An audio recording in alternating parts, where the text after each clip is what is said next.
Hi, I'm Bill Arnold. Thank you for listening to this podcast of Real Recovery. There are many more podcasts available at myfaithradio.com.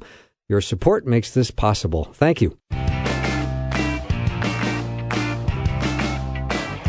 Welcome to Real Recovery. So glad you joined us tonight. Bill Arnold on this side of the studio, and just across the way, a man whose toaster wasn't working properly. Then he realized it wasn't plugged in. George P. Fraser. Hello, George. That can happen. We left the swim bag at the club the other day. I go to get it out of my bag, and it's embarrassing. It happens more and more, though, doesn't it? I felt so sorry for you. Your little toast is in the toaster and nothing's happening, and it wasn't plugged in. One of my greatest moments as a human being was that fancy store that sells $300 toasters, and went out to eat with another couple, and we go in, and we're like, I said, what kind of a intelligent person would pay $350 for a toaster? I got a bad feeling I'm insulting you now. And the guy said, we just got one. Oh, it's like, I mean, there's a toast and a toaster, right? How does that? Well, yeah. I mean, if it makes the toast, turns the bread into toast, it's a toaster. It's a toaster. Yeah. Okay. Yeah. Well, we haven't missed a beat. This is good radio. No, we haven't. I'm looking forward to tonight. Of all the 12 years we've been doing this show now, George, and the 400 plus guests we've invited on to Real Recovery, I still believe, and I'll say this on record, my favorite testimony is yours.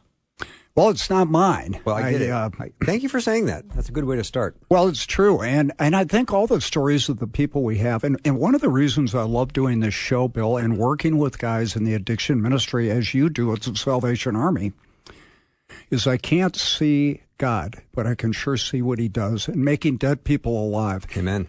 And this week, a couple of my guys got, one guy got 2 years, a guy got 18 months. Excuse me, last week, 6 months. And really what that does is it doesn't affect one life. It affects about 15 to 20, because what we're looking at is a guy, and I only work with men, whose kids will never see him drunk. The grandkids will never see him drunk. And you have spouses and parents. And getting to recovery is painful. And a lot of people don't make it. We've been to a lot of funerals. Mm-hmm. And for me, getting into the recovery, one of the big blue recovery books says, my problem isn't drinking, that's a symptom. I'm self-centered, egocentric, and selfish. And it's like, I didn't know that when I read it, but that's our problem. And it manifests itself through addictive behaviors. And a lot of times what people will do, well, I need to quit drinking. Yes, you do, but you need an overhaul that can only be done through the Holy Spirit and God. And most people, like me, realize that when you're sober about a year or two, and you thought that was your big problem. And then you realize, no, my big problem is me. Mm. And my solution isn't me. It's not some program. It's not a great psychologist, psychiatrist, so those are necessary. It's God. Mm-hmm. And God allows it because he's sovereign. Nothing happens that he doesn't allow. And you think, why is he doing this? Why do I have this? For me, I wouldn't be a Christian if I wasn't an addict. And if we look eternally, a lot of things don't make sense in this life. But if you look at it through eternity and you look at Romans 8:28, that all things work together for good for those who love God and are walking according to his purpose, it makes sense. And for me, when I see these guys, I just talked to one on the way into the studio, there's nothing better for me. And it's really amazing, and I thank God for it, because usually there's nothing better for me than me. And that didn't work. Mm-hmm. And when you realize, hey, I got to get sober, what God has for you, you don't want to miss this. It's so much bigger than you are. And if you're in recovery, you have a ministry. People see it. They know what you were like before. And I knew when I was about, 20 years sober, my friends who wouldn't hang around with me because of my drug use were now calling me because their kids, their most valuable relationship, the thing they value so highly in life was, they were in trouble. Who do they call? Ghostbusters, right? Right. And I thought, thank you, God. There's a purpose for all this. Okay, you talk now. I'm tired. I will. And George, you've had 38 years of sobriety. Does that sound about right? Well, this would be, trite person I am. It's actually 39, but who keeps track of it? Well, you keep track, and I'm glad you do, because your recovery story is really one of my all-time favorites, and I want you to tell it tonight, and that has nothing to do with the fact that we couldn't get a guest tonight. Yeah, and it's this afternoon, though, or tomorrow. Or early the next day. Early the next day. Yeah. Gosh, my story. Well, it's not my story. It's God's story in me. Let's go back, though, to your introduction to using mind-altering chemicals, alcohol, and that started in high school, didn't it? Yes, yeah. But I'd like to go back to the age of 5, and I was talking to my sister this week, and I didn't realize it was the age of 5. But growing up, my favorite thing to play with was my dog. Things actually haven't changed. We had a boxer named Tiger, and he used to lie on the slate floor out in the hall outside my bedroom. And I remember one morning, I'd go out and climb on him, and I saw the light come through the windows. And that's when I first remembered thinking about God. And, there's all these religious theories. There's Arminians and Calvinists. And for me, what I know is I always knew there was a God. I didn't live like it. But going back to that, and the reason I know I was 5 is I was talking to my sister this week, and I said, do you remember the year that Tiger ran away? I said, I was 4. And she looked up because there was a newspaper strike. It was 5. So that was kind of the start. And I'll get back to that later, and that will make some sense. Anyway, I loved playing sports growing up. I grew up in a pretty nice suburb, and sports were my thing. We went to church on the weekends. My dad was a Baptist. My mom was a Catholic. So when they had an argument, she went to Mass, and he took us to the Congregational church. And I thought of it like school because my dad played at a very prestigious country club, golf. And so we didn't go in the summer that much. To church? Yeah. Because Sundays were golf day. Yes. And it is a good golf course in his defense. So anyway, things went well. I had a pretty good athletic career. I went to a good private school. And I played varsity baseball in 9th grade. Played every inning. The next youngest guys were juniors and seniors. So I was a pretty good ball player. And I played hockey. And that was my whole identity. Well, in 9th grade, we had a championship game against a rival, and I remember the game like it was yesterday. It was a big deal. Playing with seniors and stuff. One guy played hockey at Notre Dame, and it was so cool. And, well, my mom got cancer that year. And the night of the championship game, I went after the game to the hospital. My mom had a radical mastectomy, what they call it, or she had her left side of her body removed. And this was in 1973. And I remember seeing her lying there, and she was on these machines, and it was shocking. Well, that night I went to a party, and that's the first time I had drank before that I got high from drinking. And I was drinking warm, cold 45 malt liquors. And after 4 of them, I got the feeling. And I never felt really okay in my life outside of an athletic field until I had that feeling. And I was talking to people, and it's just a great time. And I remember the next day I felt really sick, but I knew I would be doing this again. The next few months I started smoking pot. My parents were divorced, so I kind of raised myself after that with my dad's intervention from an outsider, and I got hooked by the fall the next year. I didn't play football. I did make the varsity hockey team, which was a big deal. I should have started at a goalie, but I didn't because I was smoking pot every day. I got kicked out of school. After hockey season, my grades were so bad, got in arguments with a couple teachers, shoved a guy, and I got kicked out of teacher. The summer before, I had hit an umpire, called me out at home. I got kicked out of confirmation. There's a pattern here looking back. I was really mad. My dad left. Didn't realize it at the time. The addiction was full bore. And I was getting high every day. I would take speed, some hallucinogenics, drinking. But I tried to get high every day.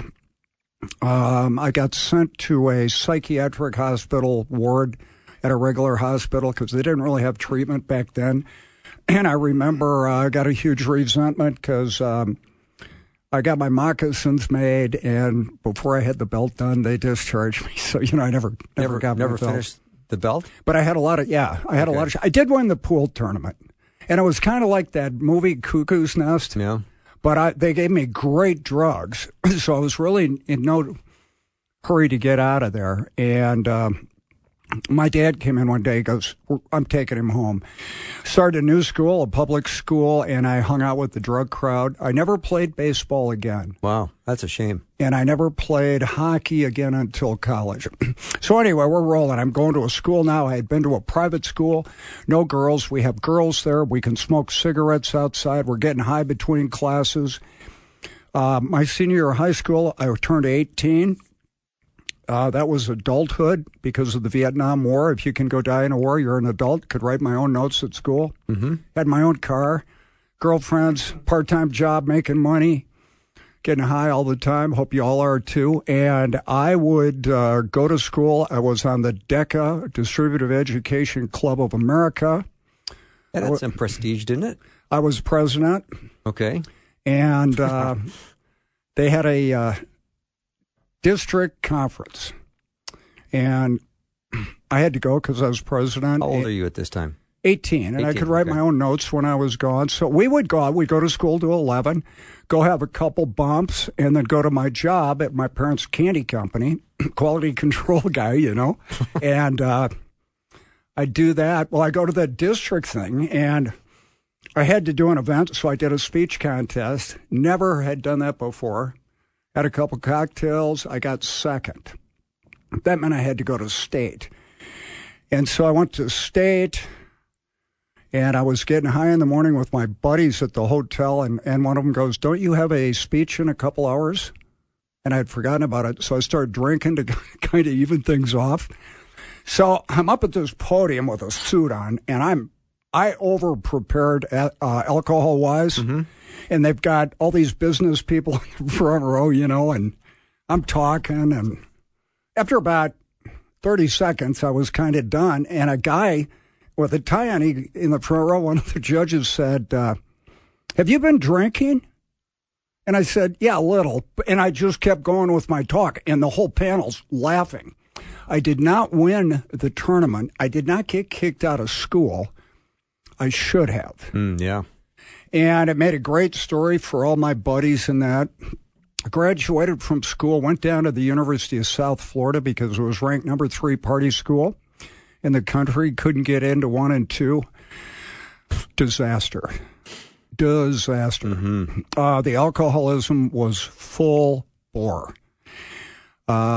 Drinking, playing golf every day, going to the beach. Couple guys died down there that were in college. It was wild. It was the late 70s. I came back home, and in the fall, I was working. I was making a ton of money working for a sales place with older guys, and I got drunk on Halloween night at the country club. Took my mom's brand new Cadillac Coupe de Ville with 500 miles on it and hit a telephone pole at 90 miles an hour with no seatbelt on. They came and cut me out. Now, my mom was dying of cancer, and my sister told me later that she drove by the road of the crash, and she wailed because she knew there was no way I was alive. They cut me out. I called. I didn't want them working on me. I'm really embarrassed about this, not the whole night. And I called my own doctor and said, hey, are these guys okay? It was 2 a.m. They called them for me. I had a head injury, and I was drunk. Remember that because God shows up later in this, 40 years later. And I left the hospital and went out and partied. The next day I had to go back, get a cast put on my leg. I did something to my neck. I was out of control, and I knew I was dying. Wow. George, we're going to take a little break. When we come back, we're going to continue to hear the story of George. He has 39 years sobriety, quite a remarkable story, probably my favorite, just because I love George, too, and that always makes a difference. But if you have a loved one that is trapped in addiction and they're struggling to find their way out, make sure you send this podcast on to a loved one, they will be truly inspired by the work that God has done in George's life. After a short break, we'll be right back in just a minute.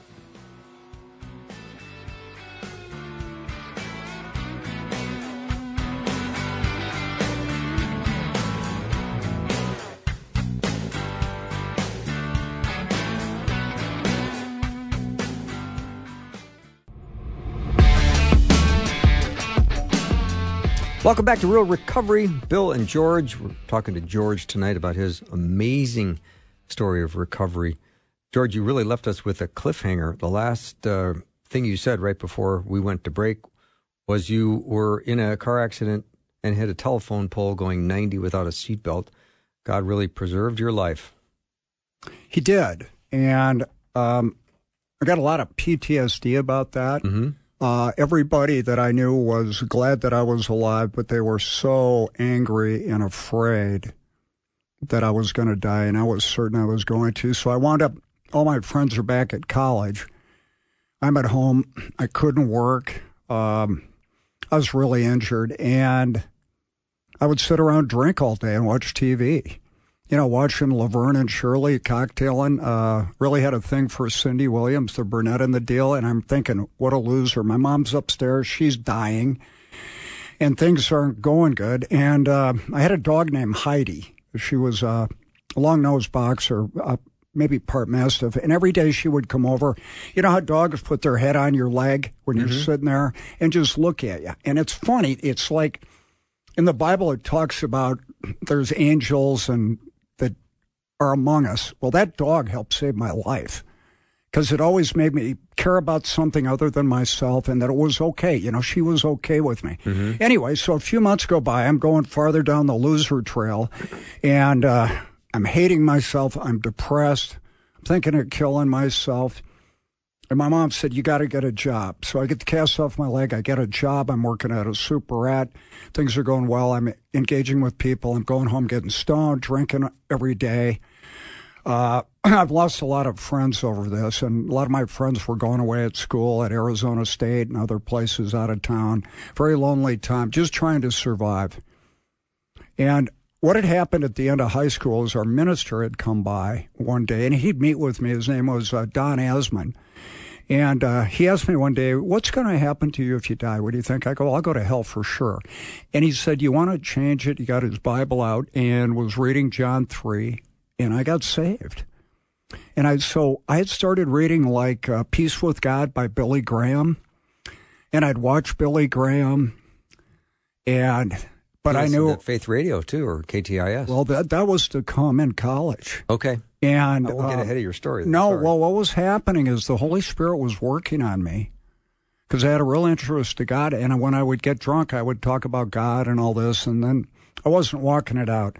So anyway, I get a job at this superette, and I'm doing okay. And I was talking to one of the guys who owned it, a guy named Kenny, and his brother came over, and he goes, yeah, you're in recovery. And I had to go to treatment. I was court-ordered because of the car accident.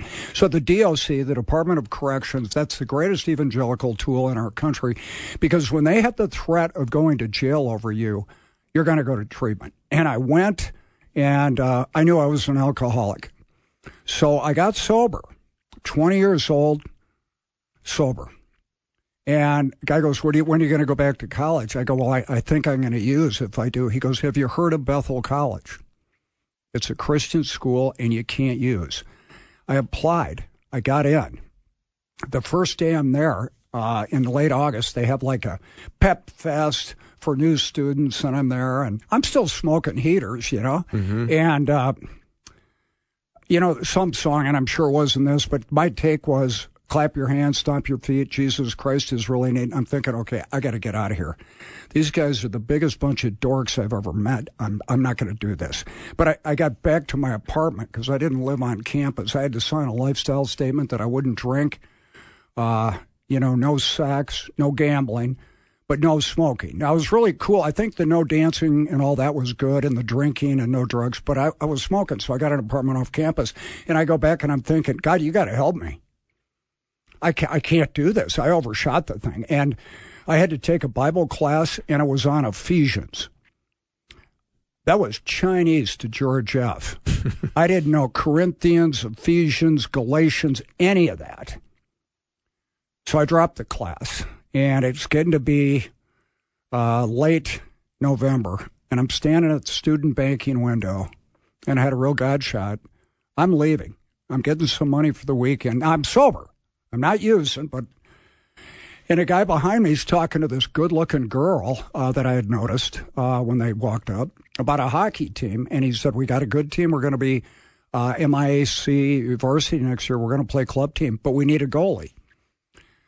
I turn around and I go, I played. And he goes, where'd you play? I told him. He goes, really? Can you get some stuff? 2 days later, I'm at a practice.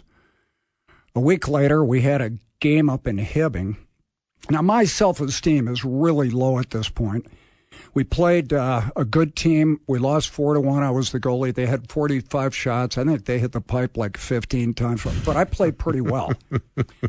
We get down for breakfast in the morning, and guy says, you see the paper?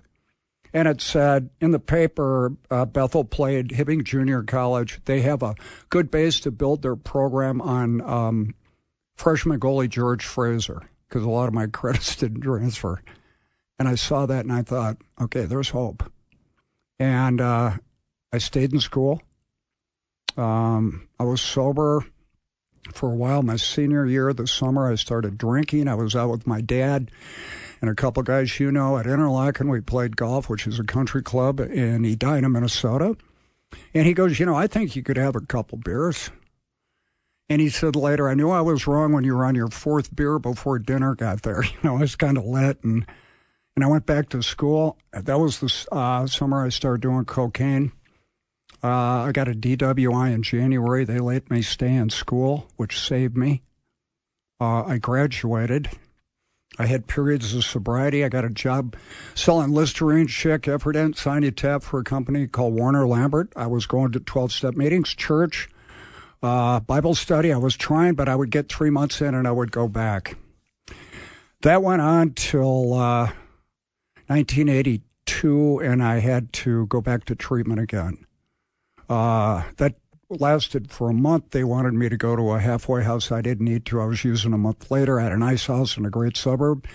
Great job. I had a double life going, okay, right? I got the corporate thing, and then I got the party thing. Mm-hmm. And it talks about in the book of James about being a double-minded man, unstable in all you do, tossed about like waves on the ocean. And I remember when I read that, that was me. What addiction does is takes many things, but one of them is your identity.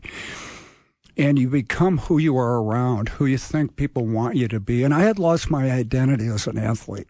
So now I got to get it as making money and being, a big guy. And I always had big manism, And, but I was dying inside. And the third treatment, I saw a guy that I knew from high school who said he had found God. And this guy had been a Marine, and he had gone to treatment, I think, 6 months before I did. And his name is Kurt. And I thought, what an act this is, but I loved the guy. And he was a big guy. I was scared of him, but he was a great guy. Well, he's been a minister for 40 years. I know. And I was afraid of him, too. And in high school. Oh, yeah. It's one of the greatest miracles ever. Mm-hmm. And when I see him preach in church, the stained glass behind him, and he's such a good speaker, and I think, I know God loves me too, and it's a special thing. So anyway, I get out of treatment, and I used again September 16th, 1984, and I had to drive up to Fargo, North Dakota the next day for some business, and I'm pulling over at the rest stops, and I'm getting sick. And I had started listening to a guy named Chuck Swindoll, played hockey at Bethel, which saved my life. And the captain of our team was a guy named Greg Sutton. Great football player, great hockey player, and he became my buddy. I had good friends now, And I was trying to be like him, but I was still a little behind it. And they didn't toss me aside, They loved me up. And Sut said, there's a guy you should listen to on the radio. He's a Marine, he's a minister. Well, Chuck Swindoll I would listen to every day at 9 in the morning, sometimes 9 at night. And there was a guy at 10 o'clock at 10:30 at night, called Bill Pierce, who had this show called Night Sounds with the Debussy lead-in. It was the coolest soundtrack. And he was a big trombone player, but he had a real mellow talk. And he'd help you drift off to sleep, wouldn't he? Totally. Yeah, with some very calming, peaceful thoughts. And things were working. Well, that was the last time I ever used a mood-altering chemical again. Wow. And that was September. I got sober on the 17th, 1984. So things are going good. Everything's going good. I'm going to church. I'm in Bible study. And I knew I was going to go back out. I'm single. So one of the most meaningful nights that ever happened to me, my roommate, my college roommate, is getting married. And he's moving out of my house. I got it was a huge house. I had huge rent. And I have to go to his bachelor dinner. Mm-hmm. And by the way, your old girlfriend from college is going to be sitting at the table. I go, you're kidding me. Yeah, she's good friends with my fiance. Oh, good. This will be such a good night. So I go to it. I don't want to go. I'm going to drink afterwards. Done deal. Couldn't stop it, I knew it was coming. So I'm leaving the place. And this good-looking younger woman who was the hostess there says, "Hey, Joe." And I kept walking. I'm looking around. She goes, "Hey, Joe." Keep going. She kind of came out from the host stand. She goes, "No, you, Joe." I go, "My name's George." She goes, "I know. Joe, you went to high school with my sister." I go, "What?"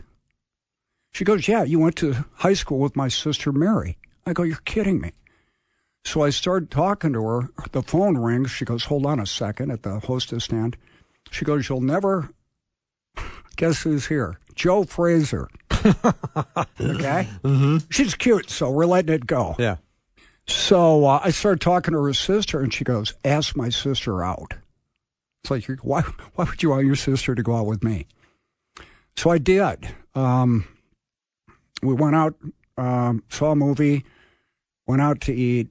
And she said she was going to go. She had been in Sweden for a year, and she didn't like the materialism of the suburbs. She was living in her parents' basements, and she goes, "What do you think?" I go, "I think you need to take responsibility for your life and get an education and quit blaming the town and all that. You've had a pretty good I basically think you have to grow up, like trying to not get date number 2. This is you talking to her. Yeah. Yeah. So you're not interested in date number 2. Oh, I was. Okay. You know me, Bill. It just kind of comes. It's a gift. Yeah. So she calls me a couple days later and said, "What are you doing?" And I said, "Well, I got to go out of town. I got to take my dog to board it." She goes, my dad wants you to come over for dinner." I told him what you said. He wants to meet you. And I'd be glad to stay at your house while you're gone. Oh, wow. So she did. I went over to the dinner. The guy scared me to death. Anyway, we wound up being married for 20 years. And one of the things I got from Annie is she was a runner. And she goes, "Do you run?" "Of course I do." So, pack and a half a day. So one morning I'm out running by my house, and the sun's coming up, and I see the sun coming up, and in front of it, I see this person running down about 400 yards away. It was her. And I ran with her. It was just so great. And we ran a mile or so, and she goes, "Gosh, we just ran that mile in 6.5 minutes. Do you usually do that?" And I'm done. Anyway, yeah. But what happened was, the reason I kept going back to using is I missed getting high. So I would go to church, I would go to Bible studies, I would go to 12-step meetings and work on my recovery, Christian meetings, a lot of them, and but I would fade 3 months, 6 months, 9 months. Well, I got hooked on working out. And I really think what happens when you read the book of Ephesians, it talks about putting off the old and putting on the new. And what God gave me there was, "Hey, George, what do you like about using?" "Well, I like to get high. I like to escape. I like to relax. I like to kind of numb out. I like snappy patter. And the one thing I didn't get was getting high. And that replaced that. I started doing triathlons, yoga, and it changed my life. So I was well on my way. Anyway, I know we're coming up on a hard break here, but after we got married, the company I worked at, my family's company, we sold it. And I had a lot of money.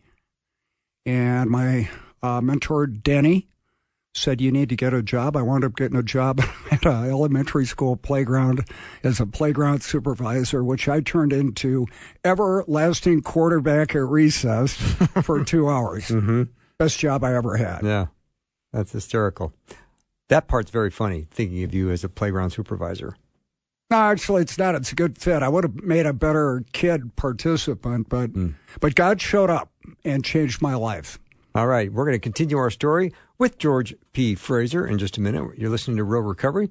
If you've not listened to our program before, we're so glad you're listening now. And George is the co-host of the show, as you know, and he has got, in my opinion, my favorite recovery story. If you want to receive a daily email featuring a scripture graphic, you can sign up for the verse of the day at myfaithradio.com. I think you should do it. I think it's great. And if you want to share your Faith Radio story, if Faith Radio has become a part of your daily journey with God, we'd love to hear your story. You can share how God is using Faith Radio to encourage you and to help you grow. You can do that also at myfaithradio.com. And we are now going into our 12th or 13th year. I've lost track, George. What is it, do you think? We're going into 13, I believe, 13, which is amazing. Unlucky. We probably don't have much longer. So we'll be right back in just a minute.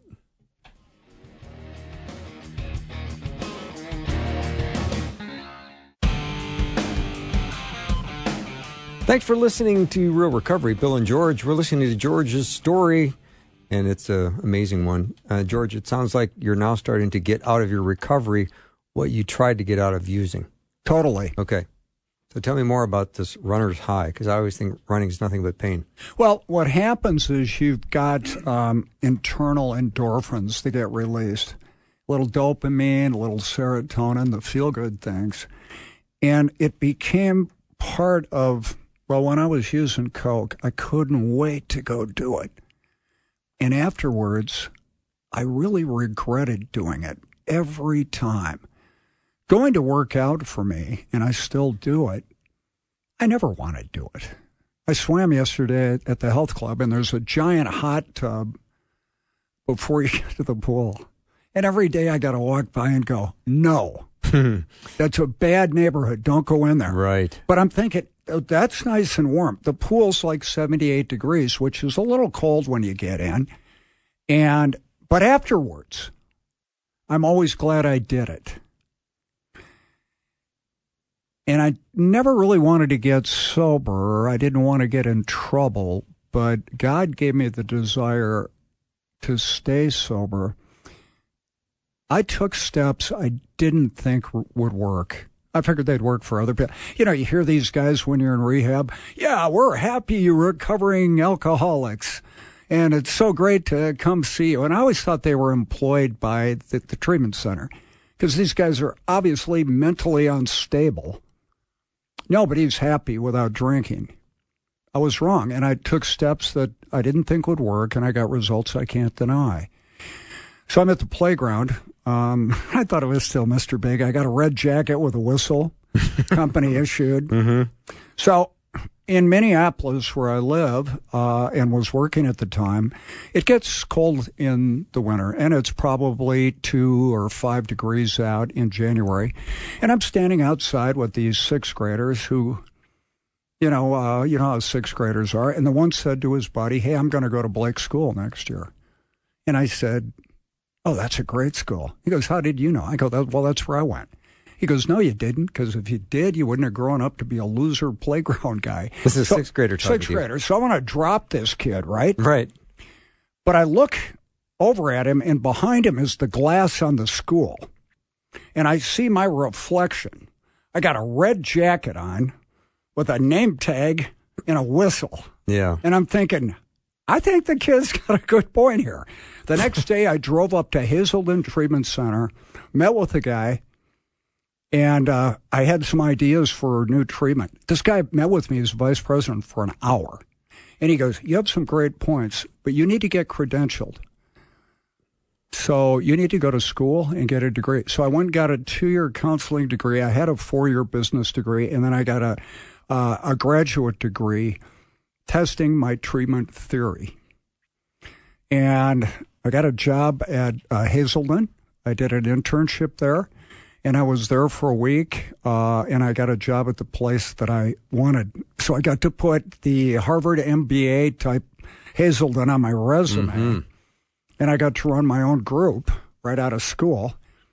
And it was a relapse group, which I like. I don't want to argue with people about whether you have a problem or not, like primary treatment. That's up to you. People have the right to not recover.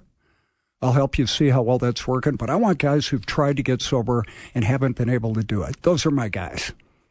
And I loved it. I absolutely loved it. And I worked there for a few years. I had an affair at 20 years of sobriety. Midlife crisis, I don't know. And I left the University of Minnesota Fairview, and I needed to repent. I was ashamed. I lost somebody I loved very much.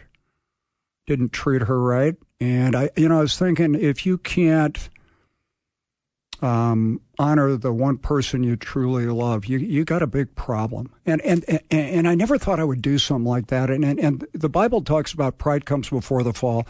Let every man take heed lest he stumble. And what I learned from that is I never take my sobriety for granted. Before I get out of bed, I say, God, give me the power, strength, and desire to stay sober today. And that has worked for me. In all those years I didn't make it, I would bring God in at about noon, And I'm very regimented with that. My dog, Bob, knows it's time to get up when I start praying. I still have kind of a loser life, but I'm happy with it. So, I was going to start my own treatment center. Had a dream one night that I don't really remember that well, but I remember I woke up having coffee during my quiet time.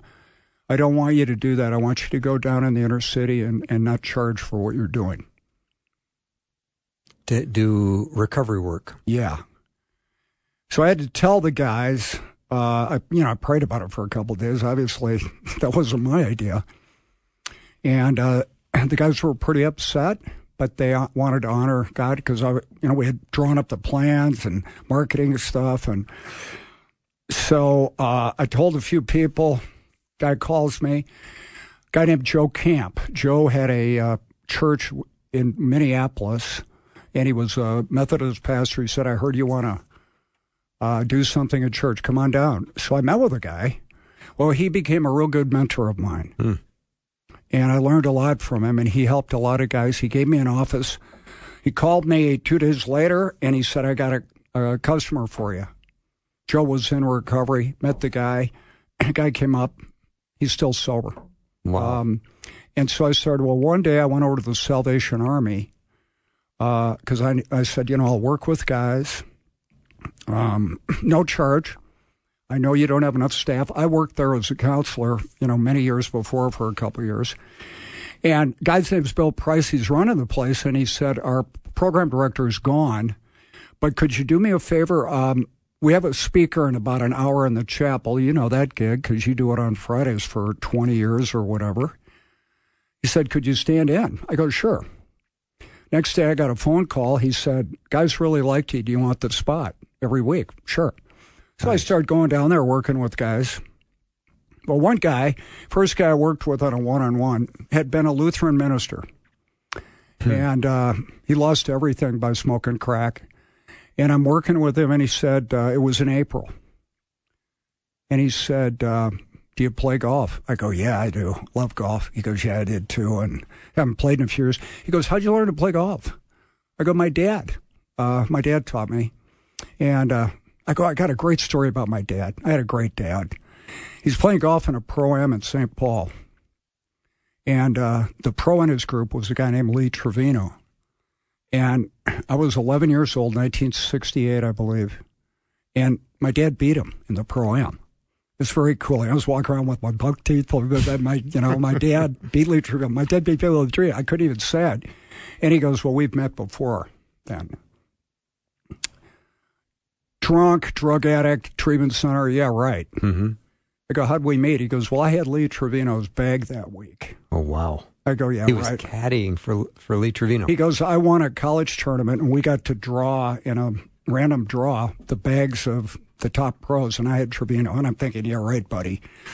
He goes, there was a radio announcer in that group. I still get goosebumps on this. Who was it? I go, Howard Viken. I couldn't believe it. But what it was is God going, I'm here. I've had you. And the guy looked at me and he said, so this is 2010. And he goes, that was 1968. He goes, you know what, George? God knew in 1968 that you and I would meet again in 2010. Don't we have a great God? Amazing. What a story. What a great story. All right, we're going to just take a short break, and when we come back, we're going to hear the rest of George's story, even though we need many more hours to hear all of it. Just we're going to hear how this story gets wrapped up. So you're listening to Real Recovery with Bill and George. We'll be right back.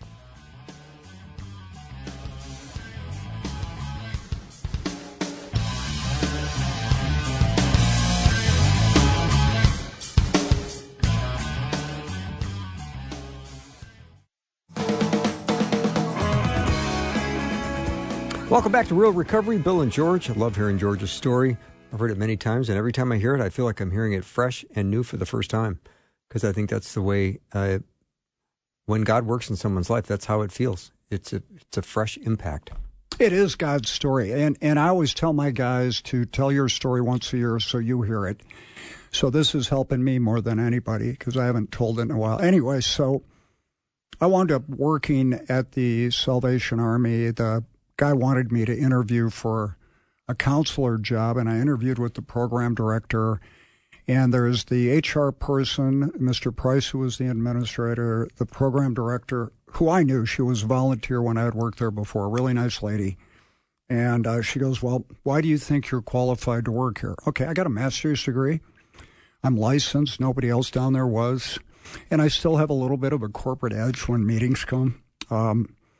And I said, well, I think a better question is, why aren't you using the 12 steps? Because that's the best practice. And as Christians, we should do that. Well, that kind of lit the candle. Mm-hmm. She didn't like that, and things kind of escalated. And I looked at the administrator afterwards. I said, thanks for the interview. I'm going to assume I didn't get the job. And she and I are friends. It just didn't go well. So a couple weeks later, I go down to speak, and I walk into an office. I'm looking for Mr. Price. A guy named John Hulteen worked there. You knew John. I knew John. I said, John, could you? I didn't get to meet you really. Sorry, I'm going to be leaving. Could you say goodbye to Mr. Price for me? He goes, well, I don't know if you're leaving. I go, what? He goes, well, our program director resigned today to take another job elsewhere. And she said you'd be the best person to take her job, even though she didn't hire me for a lower job. Mm-hmm. I go, that's really surprising to me, because I didn't think she likes me. She goes, she went well out of her way to say that, but she thought she'd be the best person and that you guys used to be really good friends, and she's okay with it. That's a God shot. That is. So I get the job there. And one thing I had forgot to say, one of my biggest regrets in life was when my mom was dying, and I was sober at the time. She needed a ride to the hospital, and I had a racquetball game to play. And I told her I couldn't give her a ride because I was playing racquetball, and to get her sister to drive her, and her sister did, and my mom never got out of the hospital. And I carried that for years. That was in 1977. In 2011, I'm working at the Salvation Army. I have to kick a guy out for drinking. This guy had gone to a very prestigious Eastern boarding school and college. He was my age. His mom comes to get him. All his stuff in 2 garbage bags. He's reeking. Put him in the car. I'm standing there waving goodbye. I'm thinking it doesn't get worse than this. Mm-hmm. But I got to buck it up and get back into work, you know. She pulls the car forward, stops, gets out, comes over, and she goes, hi, George. I just want to tell you I was really good friends with your mom, and would be real proud of what you've done with your life. That one was lifted. It took 33 years. Anyway, so I go back. I worked there for a while. One day a guy comes in who I knew. He had this play called Triple Espresso. He was from my hometown. I had met him at a speaking deal he did, Rise with the Guys, years before. Didn't really get a chance to talk to him. Always admired the guy. And he came up to me at Salvation Army, and he goes, I really like how you speak. Now, this guy's a professional actor. And I said, could you help me? He goes, no, I don't want to mess you up. You're a natural. But I do have a question for you. Why don't you ever speak on holiness? And I think for 1 or 2 times in my life I've said this. I don't know. And he said, if I gave you a tape from a guy named Tim Keller, would you listen to it? It's actually a CD, but I said, sure. Well, that got me hooked on it. Anyway, that guy's name is Bill Arnold, the guy across from me. And about a year later, Bill would work down there running a group on Wednesday night and speaking during the week. And we had a guy named Ernie Larson die, who was the recovery guy, and Bill took his spot, and he's had that since, 2012, 2011? Yeah. No misses, and does a great job. We became great friends. He said, I'd like to do a radio show with you. I said, I remember this. I said, I have no talent to do that. He goes, I know you don't. That's why you'll be perfect. Come on, we'll go meet with these guys at the radio station. Mm-hmm. A guy named Neil Stavin and Dick Whitworth. Neil Stavin. And you did all the talking, and I just was a bobblehead. And they gave us 8 weeks to do a show called Real Recovery. And we did it on Sunday night. Nobody else was here but our producer, Alex Whitworth, who's now at Teen Challenge for many years. Mm-hmm. And we did the show, and Bill and I went out to eat afterwards. And Bill said to me, do you think that was a fraternity prank? Thought they let us on the air. There was no one here except you, me, and Alex. Well, and so 4 weeks later, you said, we got to go over there. They want to meet with us. Yeah. And I thought, hey, I never thought I'd get to do it. And they said, you can do it as long as you want to do it. It's amazing. And it was. So anyway, everything was going good. And in 2016, I went in for a physical, and I found out I had stage 4 lung cancer. And I was shook. You were kind of there because you were there. And coughing up blood, and I'm sitting at home one day in February, 2 months into it, and I was so depressed, and I heard God. I didn't hear a voice. He said, I helped you get sober. I got, and I thought, once again, I missed it. If I die in a car accident, I don't get to say goodbye to everybody. I didn't know I had that many friends, and everybody stepped up, no more than you. You were great. And I got on this drug, Keytruda, and I got better. But the reason I share that, a lot of you tonight are listening, are Christians, and want to help people. And I want you to know that what you believe is true. I had always believed it, but I didn't know it. I had peace of mind instantly after that, even though I was dying. And we joke that, I disappoint everyone because I got better. But I know that what I believe is true because of what happened. I got sober. I got saved first. I didn't get sober right away. So if that's you, it's a lot of us. Hang in there. Amen. God will do what you can't do. And it's been a great ride. Yeah. And now how many years cancer-free? 7.5. Yeah. And that was after you were told you probably had 6 months to live. At the longest. Yeah. So God continues to... That's when you showed up with a measuring tape over at my house. I did. Yeah. So, but you were great for that. And I'm glad I went through it. It was a blessing. And you told me to read a book by Tim Keller. And basically what he said in there is... Philippians 4:6-8, do not be anxious about anything, but in everything present your request to God with thanksgiving.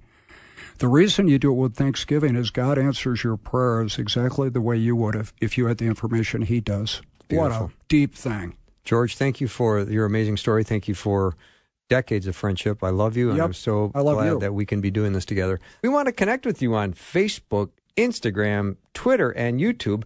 We're creating encouraging posts every day to help you focus on the important things as you spend time on social media. From graphics that feature Bible verses and quotes from our hosts and show guests, to articles about topics you are interested in, to videos from our hosts. Search Faith Radio on social media sites to connect with us today. That wraps up our show. Thank you so much for joining us. If you have a friend that would benefit from hearing this, you can send the podcast easily. Have a great rest of the day, and we'll see you next time.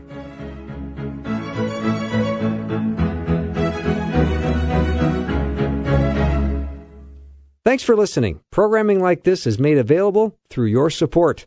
Information available at myfaithradio.com.